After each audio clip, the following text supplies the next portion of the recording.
Bars is back. Sam Ant. Oh God. What's up with you? Hip Hop Uncensored is the vibe, so subscribe. Hip Hop Uncensored is the vibe, so subscribe. Oh God, driving Sam Ant riding passenger side, and you heard it out the mouth of the greatest rapper. Further than reaching your soul, if nothing else, if you can't reach nobody else. They definitely appreciate that. You also brought up a little early in the conversation cancel culture. And we see Dave Chappelle, obviously, he just dropped his latest Netflix special, The Closer. I don't know if you saw it. I saw it. It was pretty damn funny. He did his thing. But obviously, it was a group of people offended by it. And a lot of people are telling them to stay out their feelings. And there's a lot of people saying that they should cancel Dave Chappelle. What's your thoughts on the whole cancel culture phenomenon that's came across with social media? How do you think about cancel culture? And what do you think about Dave Chappelle in particular and his comedy show, if you saw it? I think it's horrible. This cancel culture thing is serious. These antics are bullying. This ain't nothing but a bunch of media bullies. A whole bunch of cyber bullies in high places that all come together and look for who they're going to control. I think it's horrible. I just put up a post and I talked about something that an older man told me about, and he gave me a certain amount of things, watch people who lie, this, that, and the third. We don't do no new, what's vacuum cleaners. You know what I mean? Mm-hmm. Nothing new. That vacuum cleaner is a year old. Ain't nobody trying to just vacuum clean themselves.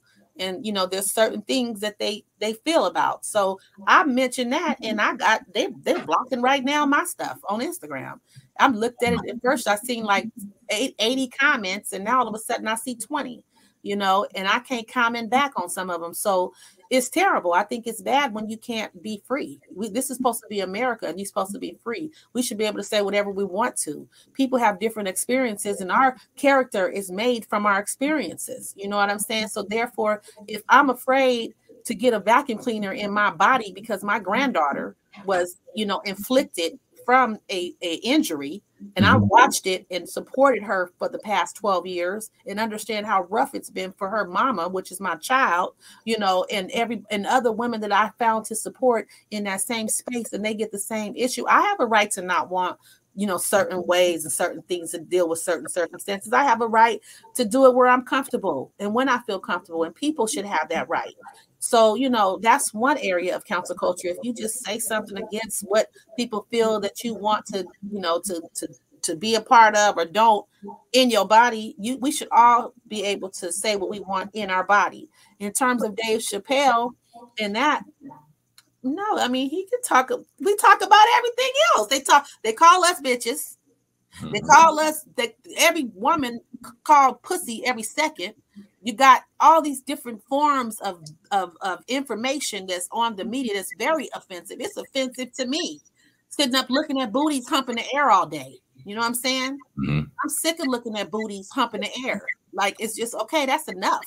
I mean, but ain't nobody saying nothing about that. And many of us are sick of it. A lot of, even the men, and there's even people in that community that he addressed. They're sick of that. They're sick of them being overexposed. They're feeling like they're being overexposed in that community. You know what I'm saying? Like, they doing too much. Come on, y'all. We ain't got to do all this. So it's not fair to anyone, I feel, in cancel culture in a lot of ways, because now you're exposing some group of people that some of them don't even want to be exposed like that, So, you hurting them, and then you got, the person that's speaking on it. And there is issues that we should be tackling. Black people that's been mistreated like crap all this time, like we're getting done now. No, I'm not prejudiced. I love everybody. I've been blessed by many, but at the same time, I understand who I am and where I came from, and I do see the antics of systemic racism, that connects, into the Black culture, and there's things that we have not resolved or being taken care of from, and us jumping on to another situation and then clamping us all together like we're in the same boat. That's not fair, and we should be able to share and do a joke or talk about any other people. He talk about everybody. Mm-hmm. What makes it now all of a sudden you can't talk about one specific group? Why does this group always be offended? They talk about us. Yeah. It's like, come on, y'all, let's be big people. My thing is, y'all grow up and be big girls and big boys too. Y'all could be talked about. We getting called bitches. We being called, men is being called niggas. I don't know if we can cuss on here or not, but Okay, and, I try to represent myself without a whole bunch of language, because I try to make sure I present myself as a woman of prestige with a large vocabulary. You understand what I'm saying? But at the same time, to relate to you all, the bottom line is they call us, we get talked about, we get exposed, exploited. So why is this group the only one that's protected and offensive? Every time somebody says something, even if they're playing or even if they're just making a point, no one's saying they hate anybody. We all love, but everybody don't have to think the same and want the same. And it's just it's not good. And even to the point of to where people should be counseled. It's a bully thing. I think it's just everybody getting bullied like that, and people are too sensitive. They need to get out their feelings and grow up. Definitely. Now talk to us real quick. We got a few more questions for you about dating Tupac Shakur. We dated Tupac? I didn't even know that. Dang.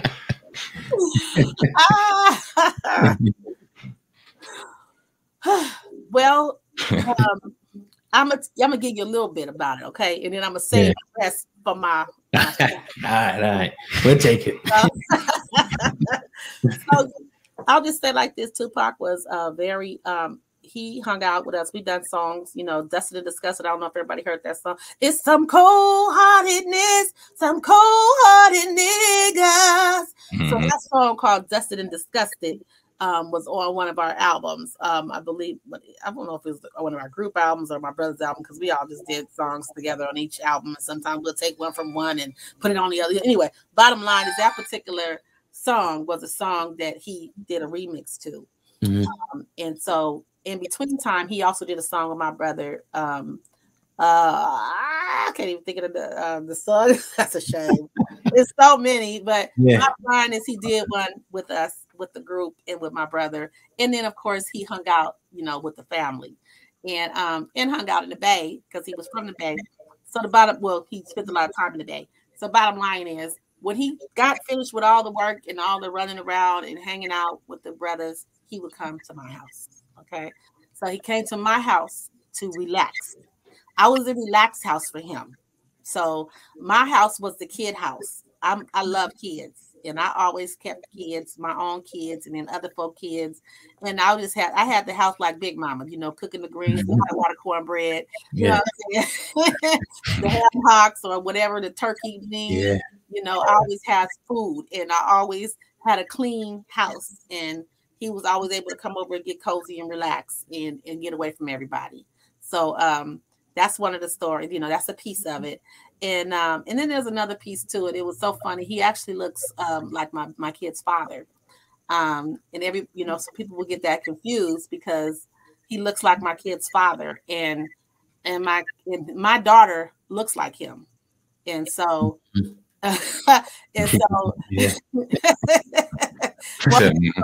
look like him. And it's so funny when she first met him, because she would see him on TV and on our videos. And one of them, she would go like this, because she would see him and be like, because she was like, didn't I just see you on TV or somewhere, this week, and now you in my house? So I'll give you that much. That was the experience of a little bit of it, and the rest is for the project.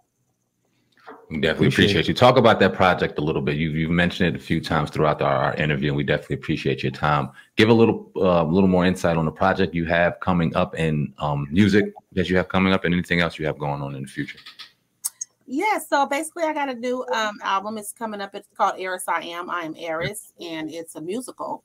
Wow. And next month, November, late next month, I'll be doing a launch of it, a virtual launch, and also a physical launch at one point, but a virtual launch at the end of November.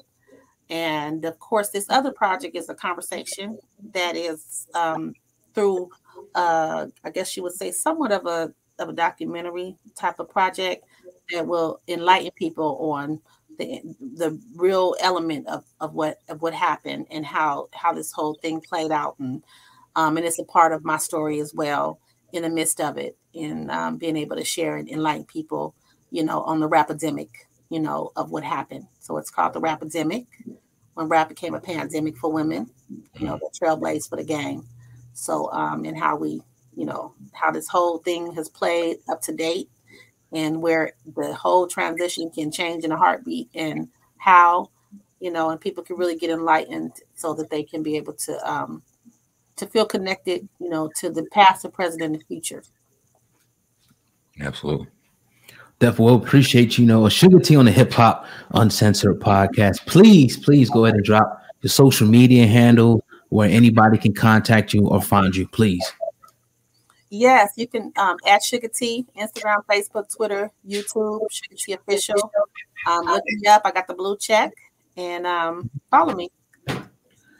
Thank you. We definitely appreciate your time. Go ahead and look out for new music dropping by the legendary Sugar T next month, November 1st. It's called what? It's called Aries. Say it again.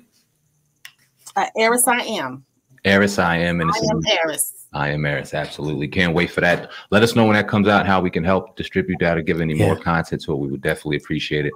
And love to have you back on for some of those stories. Once you drop that piece of information that you want to keep holding back from everybody, you can talk a little more about it on this podcast once you release it. We appreciate you. Thank you very much.